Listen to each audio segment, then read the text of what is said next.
Hello there, my beautiful, wealthy nation. Happy day of the week to you. I'm Adrian. This is our Neoliberalism series, so we're just going to crack one here because, things get pretty heavy. So, unsponsored, but this is my bottle of choice. Sponsor me if you like, Sierra. I'm here for you.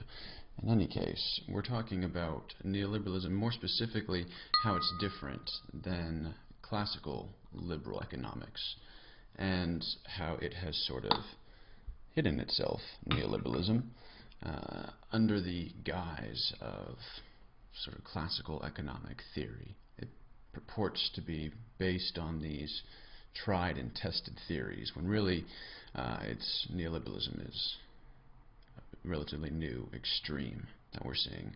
So the main difference between neoliberalism, classical liberalism, where the neo comes from, is classical liberalism really emphasized limited government and free markets. It was the laissez-faire style of government, like we say it here in the United States, laissez-faire. If you want, yeah. So the laissez-faire style of governments of classical liberalism actually emphasize sort of a smaller, weaker state so that free enterprise could kind of roam about in the marketplace. Neoliberalism, on the other hand, requires a strong state to enforce a very specific type of free market. It's sort of the recognition that the free market doesn't actually naturally occur like we thought it did, and so we need to create the sandbox for us to play in. And that's what neoliberalism is about. It's about a particular, like they crafted the sandbox a particular way. It happens to favor the existing wealthy, in that all of the tax breaks for the rich 1% and corporations, which sounds like I'm starting to not know what I'm talking about. So I'll just take a sip of this because we gotta calm down. It's easy to lose your head when you're talking about neoliberalism.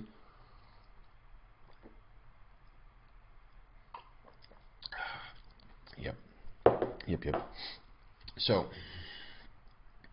neoliberalism is a sort of relationship between the government and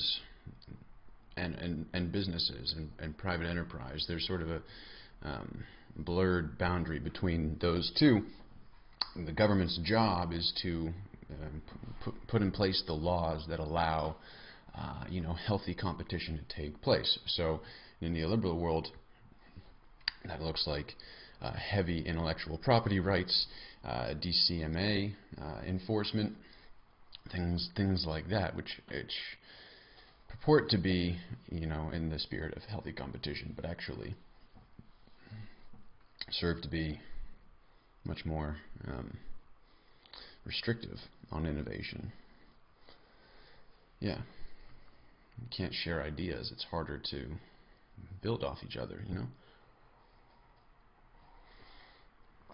So, what's interesting about neoliberalism is that it uses the same words, freedom, liberalism, to promote itself, but rather than being about our personal rights, neoliberalism is about the rights of free market. It's the right to have a free market.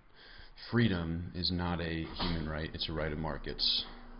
Right on cue. Coffee machine turning off. So, a moment for that. So I can't video edit at all. That's staying in there.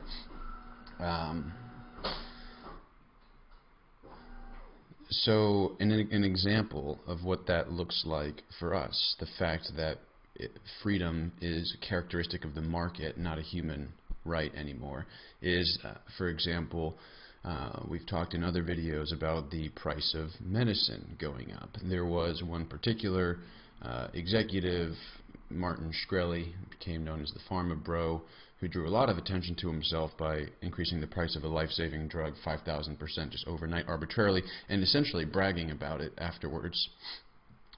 Because it was totally legal. It took a while for him to pull back.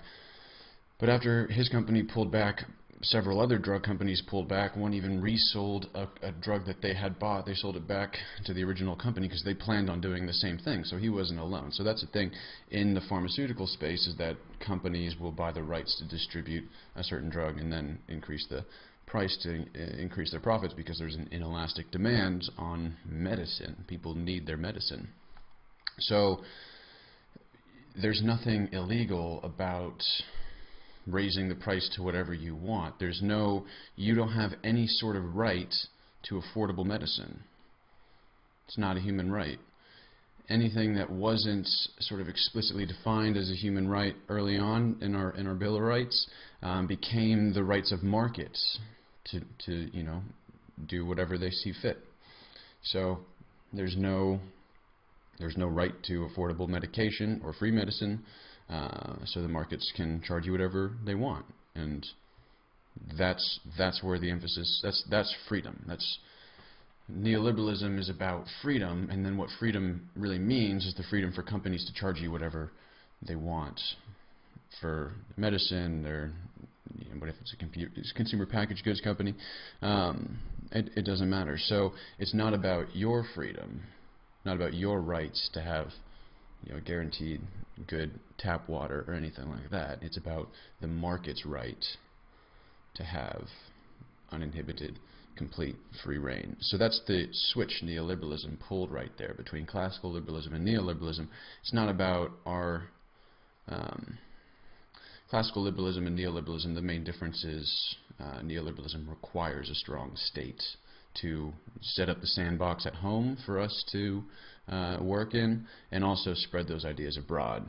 We need to constantly up our GDP, so we need new markets to grow into, new markets to give us raw materials, and then sell the finished products to. It's oversimplification, obviously, but there's your macroeconomics in 10 seconds.